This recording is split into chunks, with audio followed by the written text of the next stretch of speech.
Hi welcome to my YouTube channel टेक्जीन। पिछली video में हम लोगों ने प्रीवियस प्रॉप के बारे में पढ़ा था। हमने देखा था कि हम प्रीवियस प्रॉप की वैल्यू को कैसे गेट कर सकते हैं, कैसे उसको यूज़ कर सकते हैं। ये सारी चीज़ हमने पिछली वीडियो में कवर कर ली थी।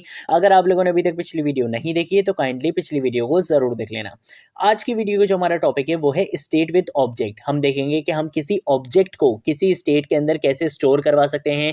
जब हम अपडेट करते हैं ऑब्जेक्ट की वैल्यूज़ को तो हमारे पास क्या इशू आता है, ये सारे इंपॉर्टेंट पॉइंट्स को हम इस वीडियो में डिस्कस करेंगे। ये एक इंपॉर्टेंट इंटरव्यू क्वेश्चन भी है और बहुत इजी एग्जांपल के साथ मैं आप लोगों को आज का टॉपिक कवर करवाऊंगा। ठीक है, तो बिल्कुल भी टेंशन नहीं लेनी है। सबसे पहले तो मैं इस कंपोनेंट फाइल को यहाँ पे कर दूंगा क्लोज और यहाँ पर आने के बाद इस एसआरसी फोल्डर में आऊंगा। यहाँ पर आकर मैं एक न्यू कंपोनेंट फाइल बनाऊंगा। किस नाम से बनाऊंगा? स्टेट विद ऑब्जेक्ट के नाम से बनाऊंगा। ठीक है, तो मैंने यहाँ पे लिख दिया state with object dot JSX और यहाँ पे आने के बाद मैं लिखूंगा RAFCE। इससे क्या होगा, मेरा react arrow functional based component बना दिया जाएगा।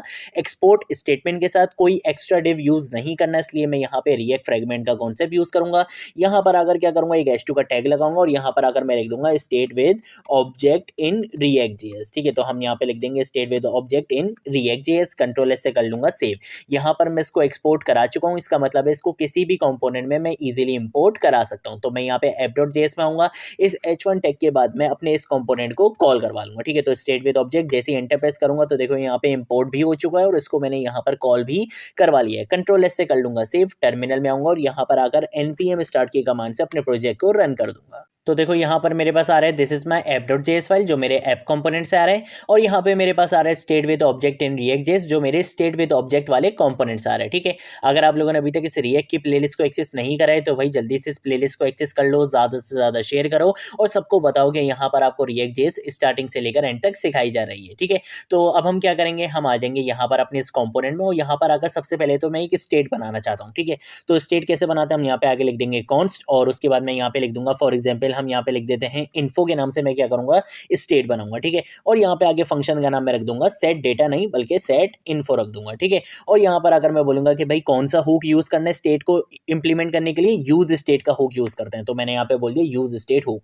अब यहाँ पर पहले हम क्या करते थे कि यहाँ पर हम कोई भी बाय डिफॉल्ट वैल्यू दे दिया करते थे। ठीक है, कोई भी हम इनिशियल वैल्यू दे दिया करते थे। अब अगर मैं फॉर एग्जाम्पल यहाँ पे लिख देता हूँ 2 या यहाँ पे लिख देता हूँ फॉर एग्जाम्पल स्ट्रिंग में कुछ भी लिख देता हूँ तो ये तो हो जाएगी क्या, हमारी एक वैल्यू हो जाएगी। लेकिन अब मैं अपनी स्टेट के अंदर वैल्यू को स्टोर नहीं कराना चाहता बल्कि एक ऑब्जेक्ट को स्टोर करवाना चाहता हूँ। और ऑब्जेक्ट को स्टोर कराने के लिए हम क्या यूज करेंगे, सबसे पहले तो यहाँ पे कर्ली ब्रेसेस लिखेंगे और यहाँ पर इस कर्ली ब्रेसेस के अंदर अब मैं यहाँ पे की वैल्यू पेयर डिफाइन कर सकता हूँ। ऑब्जेक्ट क्या होता है, की वैल्यू पेयर होता है और ऑब्जेक्ट के लिए जो आप यूज करते हो ब्रैकेट्स वो आपकी कर्ली ब्रेसेस होती है। ठीक है, तो मैंने यहाँ पे कर्ली ब्रेसेस बना ली और यहाँ पर अगर मैं की वैल्यू पेयर्स डिफाइन कर सकता हूँ तो मैंने यहाँ पे बोल दिया फॉर एग्जाम्पल नेम और नेम के अंदर हम वैल्यू ले लेंगे फरजीन और कॉमा लगा के दूसरी की दूंगा, दूसरी की दे दूंगा मैं यहाँ पे एज और यहाँ पे हम एज की जो वैल्यू देंगे वो हम एक इंटीजर देंगे तो इस वजह से उसको मैं डायरेक्टली इस तरीके से लिख सकता हूँ। ठीक है, तो अब ये जो पूरा ऑब्जेक्ट है, ये जो पूरा ऑब्जेक्ट है ये किसके अंदर आ चुका है, इस इन्फो के अंदर आ चुका है। ठीक है, अब मैंने इसको यूज करना है तो यूज कैसे करूंगा, फॉर एग्जाम्पल मैं यहाँ पर आकर बोलता हूँ एक H3 का टैग लगाऊंगा,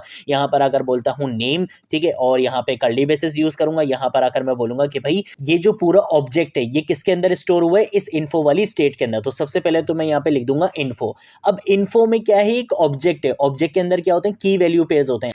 अब आप किस वैल्यू को यहाँ पे शो करवाना चाहते हो, मैंने बोला कि भाई नेम वाली की के अंदर जो भी वैल्यू है उसको शो कराना चाहता हूँ तो मैं यहाँ पे इन्फो के बाद लगाऊंगा डॉट, डॉट के बाद मैं लिख दूंगा यहाँ पे नेम। सेम ऐसे ही मैं काम करूंगा किसके लिए, एज के लिए भी, तो मैं यहाँ पर अगर लिख दूंगा एज और यहाँ पर इन्फो डॉट एज कर दूंगा मैं इसको। ठीक है ना, तो कंट्रोल एस से क्या कर लूंगा, सेव करूंगा, यहाँ पर आऊंगा, यहाँ पर अगर आपको दिखाऊंगा तो देखो दोनों वैल्यूज मुझे यहाँ पर मिल चुकी हैं। तो इसका मतलब है मैंने यहाँ पे काम बिल्कुल सही कर लिया, मैंने स्टेट विद ऑब्जेक्ट के कॉन्सेप्ट को यहाँ पर यूज कर लिया है। ये तो हो गया हमारा एक सिंपल कॉन्सेप्ट। लेकिन अगर मैं बात करता हूं इन वैल्यूज को अपडेट करने की, जैसे हम सिंपल एक स्टेट की वैल्यू को लेते थे, बटन के क्लिक पर उन वैल्यूज को क्या करते थे, अपडेट करते थे। अगर मैं यहां पर इन वैल्यूज को अपडेट करना चाहता हूं, कुछ चेंज करना चाहता हूं इन वैल्यूज में, तो मेरे पास एक इशू आ जाता है। अब वो इशू क्या होता है उसके बारे में बात करते हैं। सबसे पहले तो मैं एक काम ये करूंगा कि मैं 2 इनपुट फील्ड्स बना लूंगा। ठीक है, तो मैं यहां पर अगर सबसे पहले क्या बोलूंगा कि भाई क्या करो, एक इनपुट फील्ड बनाओ और उसकी टाइप क्या रख देंगे हम, यहाँ पे टेक्स्ट रख लेते हैं। ठीक है, और इसके साथ साथ मैं इस इनपुट फील्ड को यहाँ पे कर दूंगा क्लोज। अब इस इनपुट फील्ड के अंदर मैं वैल्यू क्या दूं, मैं यहाँ पे बोलूंगा कि भाई इन्फो डॉट नेम में जो भी वैल्यू है वो क्या करो यहाँ पे इस इनपुट फील्ड के अंदर बाय डिफॉल्ट शो करवा दो। और इसके साथ साथ मैं यहाँ पे क्या करूंगा, ऑन चेंज का इवेंट लिस्टनर लगाऊंगा। ठीक है, तो मैंने यहाँ पे ऑन चेंज का इवेंट लिस्टनर लगाया और आपको पता है कि ऑन चेंज के इवेंट लिस्टनर को हम कैसे इनपुट फील्ड में यूज करते हैं, ये चीजें हमने पिछली वीडियोस में डिस्कस करी है। मैं सबसे पहले यहाँ पर आकर एक एरो फंक्शन बनाऊंगा और मैं बोलूंगा कि भाई इस एरो फंक्शन के अंदर एक पैरामीटर ऑब्जेक्ट पास होता है जो क्या करता है, इस इवेंट की इंफॉर्मेशन को स्टोर करता है, ठीक है, होल्ड करता है। तो मैंने यहाँ पर आकर एक एरो फंक्शन बना लिया और उसके अंदर मैंने एक ई नाम से पैरामीटर भी पास करवा दिया। अब मैं यहाँ पर आकर बोलूंगा कि भाई इन्फो को क्या कर दो, सेट कर दो। ठीक है, जब भी हमारी इनपुट फील्ड में कोई भी चेंज होगा तो आपने क्या करना है, हमारी इन्फो वाली स्टेट को क्या कर देना है, सेट कर देना है। क्या सेट करना है उसमें, मैं यहाँ पर आकर क्या बोलूंगा, मैं यहाँ पर आकर सबसे पहले तो कर्ली ब्रेसेस लगाऊंगा। मैं यहाँ पर आकर बोलूंगा कि भाई नेम वाली जो हमारी की है हमारे ऑब्जेक्ट के अंदर, आपने क्या करना है, उसको सेट करना है। अब उसको सेट क्या करना है, फॉर एग्जाम्पल मैं बोल दूंगा कि भाई E dot target dot value के जो भी इस इनपुट फील्ड के अंदर यूजर टाइप करे, आपने क्या करना है, उस वैल्यू को स्टोर कर देना है किसके अंदर, इस इन्फो वाले ऑब्जेक्ट के अंदर। और इस इन्फो वाले ऑब्जेक्ट के अंदर जो की वैल्यू पेज है, कौन सी की में स्टोर करना है, नेम वाली की में स्टोर करना है। ये चीज मैंने इसको यहां पर अच्छे से बता दी है। सेम यही काम कंट्रोल डी से कॉपी लाइन डाउन करूंगा। मैं यहां पर अगर बोलूंगा कि इन्फो डॉट एज, यही काम आपने किसके लिए करना है, एज के लिए करना है। और यहां पर अगर मैं बोल दूंगा कि भाई आपने किसके अंदर वैल्यू को स्टोर कराना है, एज के अंदर वैल्यू को सेट करना है। यहां पर मैंने इतना काम तो कर लिया। ठीक है, मैंने यहां पर इतना काम कर लिया। मैं काम ये करता हूं कि मैं इसको यहां पे ना नेक्स्ट लाइन में कर देता हूं। ठीक है, ऑन चेंज से हम इसको यहां पे नेक्स्ट लाइन में कर देते हैं ताकि आपको अच्छे से चीजें समझ में आए। ठीक है, कंट्रोल एस से कर लूंगा सेव। यहां पर मैं इस चीज को अचीव तो कर चुका हूं। देखो यहाँ पे मैं इस चीज को अचीव कर चुका हूं, जो मैंने वैल्यूज दी थी वो आ गई और जो मैं यहाँ पर क्या करूंगा, चेंजेस करूंगा वो दिखेगा। लेकिन यहाँ पर आपको दिख रहा है एक इशू। मैं यहाँ पे जिस इनपुट फील्ड में काम कर रहा हूँ वो है नेम की। मैं यहाँ पे नेम वाली इनपुट फील्ड को क्या कर रहा हूँ, चेंज कर रहा हूँ। तो यहाँ पर सिर्फ इसी पर इफेक्ट आना चाहिए ना। लेकिन आप देखोगे जैसे ही मैं इसको चेंज करने के लिए गया, यहाँ से वो एज गायब हो गई। मैं आपको दोबारा दिखाता हूँ। मैं इसको यहाँ पे कर देता हूँ रिफ्रेश। मैं इन दोनों में से किसी एक इनपुट फील्ड को भी क्या करने की कोशिश करूंगा, चेंज करने की कोशिश करूंगा, तो जो दूसरी स्टेट की वैल्यू होगी वो यहाँ से गायब हो जाएगी। फॉर एग्जाम्पल मैं यहाँ पे एज को जैसे ही चेंज करने की कोशिश करूंगा तो देखना यहाँ से ये जो नेम है ये यहाँ से गायब हो जाएगा। देखो मैं यहाँ से जैसे इसको चेंज करा तो देखो ये चेंज तो हो रही है, ये यहाँ पे चेंज तो हो रही है, लेकिन यहाँ से ये जो दूसरी मेरी वैल्यू थी वो यहाँ से गायब हो चुकी है।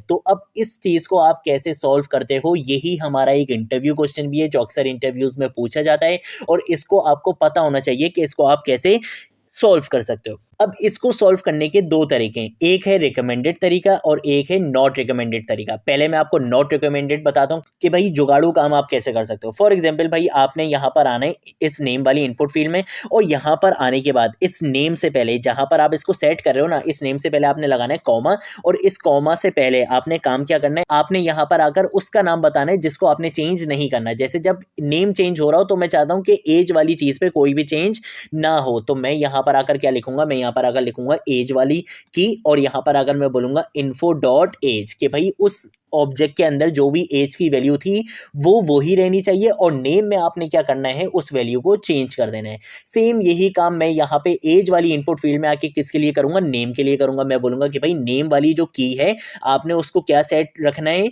इन्फो डॉट नेम, यानी कि उस स्टेट के अंदर जो नेम की वैल्यू है आपने उसको वही सेट रखे रहने देना है और एज वाली वैल्यू में आपने चेंजेस कर देनी है जो भी यहाँ पर चेंज हो रहा होगा। ये नॉट रिकमेंडेड तरीका होता है, लेकिन इससे आप उस चीज को सॉल्व कर लोगे। ठीक है, मैं काम ये करता हूँ कि यहाँ पे स्पेस दे देता हूँ और यहाँ से ये जो एक्स्ट्रा स्पेस है हम इसको यहाँ से हटा देते हैं। कंट्रोल ऐसे करूंगा सेव, यहाँ पर आऊंगा, यहाँ पर अगर इसको क्या करूंगा, रिफ्रेश करूंगा। अब वो जो इशू था वो अब आपको यहाँ पर फेस नहीं मिलेगा। देखो अब अगर यहाँ पे वैल्यू चेंज हो रही है तो इस एज वाली वैल्यू पे कोई इफेक्ट नहीं आ रहा। सेम ऐसे ही अगर मैं यहाँ पर कोई चेंज कर रहा हूँ तो यहाँ पर आपको चेंजेस मिलेंगी लेकिन नेम वाली स्टेट पे आपको कोई चेंज नहीं मिलेगा। तो ये तो नॉट रिकमेंडेड तरीका था जो रिकमेंड नहीं किया जाता है, जो डेवलपर्स यूज नहीं करते हैं, लेकिन इस तरह से आपका काम हो सकता है। अब ये नॉट रिकमेंडेड क्यों है, अभी तो देखो मेरे पास यहाँ पे यार कितने स्टेट में वैल्यू हैं, 2 की वैल्यू पेयर्स हैं। ठीक है, लेकिन अगर मेरे पास यहाँ पे इस ऑब्जेक्ट में बहुत सारे की वैल्यू पेयर्स हों तो मैं क्या नेम की स्टेट पे उन सारी स्टेट वैल्यूज का यहाँ पर आकर बताऊंगा कि भाई उनको चेंज नहीं करो, उनको चेंज नहीं करो, सिर्फ इसको चेंज करो। इससे तो मेरा कोड बहुत ज्यादा कॉम्प्लेक्स हो जाएगा, बहुत ज्यादा लेंदी हो जाएगा। अभी तो यहाँ पे सिर्फ 2 वैल्यूज थी तो इस वजह से हमने ये काम कर लिया, लेकिन अगर ज्यादा वैल्यूज होंगी तो ये हमारे पास एक नॉट रिकमेंडेड तरीका है। तो फिर रिकमेंडेड क्या है वो मैं आपको बता देता हूँ। मैं काम ये करता हूँ कि मैं इसको कॉमेंट करना चाहता हूँ तो कमेंट मैं इसको कैसे करूँगा, मैं इसको यहाँ पे स्लैश लगाऊंगा, स्टेरिक लगाऊंगा और कहाँ तक इसको कमेंट करना है मैं यहाँ पे बोलूँगा कि यहाँ तक मुझे इसको क्या करना है, कमेंट करना है। स्टेरिक यहाँ तक मुझे इसको क्या करना है, कमेंट करना है। तो मैं यहाँ पे आके दोबारा स्टेरिक लगाऊंगा और स्लैश लगा दूंगा। ठीक है, सेम यही काम मैं यहाँ पे करूँगा। कमेंट मैं इस वजह से कर रहा हूँ क्योंकि मुझे सोर्स कोड आप लोगों को देना होता है। तो मैं यहाँ पे आके स्लैश लगाऊंगा, स्टेरिक लगाऊंगा और मैं यहाँ पे आके जहाँ पे मुझे इस कमेंट को क्लोज करना है मैं यहाँ पे आके स्टेरिक लगाऊंगा और स्लैश लगा दूंगा। ठीक है, तो यहाँ पे मैंने कमेंट कर दिया और कंट्रोल ऐसे सेव करूंगा, चलकर आपको दिखाऊंगा। तो अब यहाँ पे सेम वही इशू आ रहा है कि एक वैल्यू पर अगर काम कर रहा हूँ तो दूसरी वैल्यू गायब हो रही है। अब इसको कैसे सॉल्व कर सकते हैं, मैं पहले इसको यहाँ पे रिफ्रेश कर देता हूँ। मैं यहाँ पर आऊंगा और यहाँ पर आकर जो रिकमेंडेड तरीका है वो क्या है कि आप यहाँ पर आओ और यहाँ पर आकर आप स्प्रेड ऑपरेटर का यूज कर लो। हमारा जो ऑब्जेक्ट है वो किस स्टेट के अंदर आ रहा है, इस इन्फो वाली स्टेट के अंदर आ रहा है। तो यहां पर आकर मैं 3 डॉट लगाऊंगा जिसको हम बोलते हैं स्प्रेड ऑपरेटर और यहां पर आकर मैं लिख दूंगा इन्फो और यहां पे लगा दूंगा कॉमा। सेम यही काम मैं यहां पे भी करूंगा। इसके लिए कंट्रोल सी करूंगा और यहां पे लाके इसको कंट्रोल वी से पेस्ट कर दूंगा। यहां पर मैंने उस इशू को बहुत इजीली सॉल्व कर लिया है। अब इस स्टेट के अंदर जो ऑब्जेक्ट आ रहा है हमारे पास उसमें 2 वैल्यूज हों, 3 वैल्यूज हों, 10 वैल्यूज हों, 1000 वैल्यूज हों, जितनी भी वैल्यूज हों, मुझे काम सिर्फ इतना सही करना पड़ेगा। कंट्रोल ऐसे करूंगा सेव, यहां पर आऊंगा, यहां पर आकर फॉर एग्जांपल इसको मैं क्या करता हूं, चेंज करता हूं तो देखो दूसरी वैल्यू मेरी चेंज नहीं हो रही है। सेम ऐसे ही अगर मैं इस वैल्यू को चेंज करता हूं तो देखो वो वाली वैल्यू मेरी चेंज नहीं हो रही है। तो ये थी हमारी आज की वीडियो। अगर आप लोगों को स्प्रेड ऑपरेटर के बारे में नहीं पता तो मैंने अपनी जावास्क्रिप्ट की प्लेलिस्ट में बताया हुआ है स्प्रेड ऑपरेटर के बारे में, आप वहां से जाके स्प्रेड ऑपरेटर के बारे में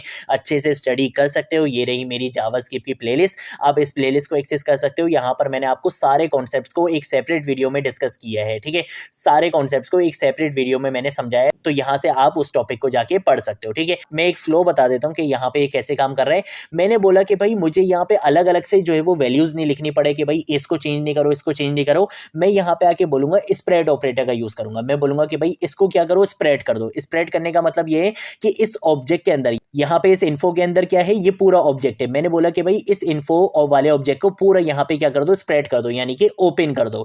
अब ये यहाँ पे क्या करेगा, इन सारी की वैल्यू पेयर्स को यहाँ पे ओपन कर देगा। मैंने बोला कि भाई सबको सेम रखो और सिर्फ जो नेम वाली जो की है उसकी वैल्यू को तुम क्या करना, चेंज कर देना जब भी हम इनपुट में कोई भी चेंजेस करें।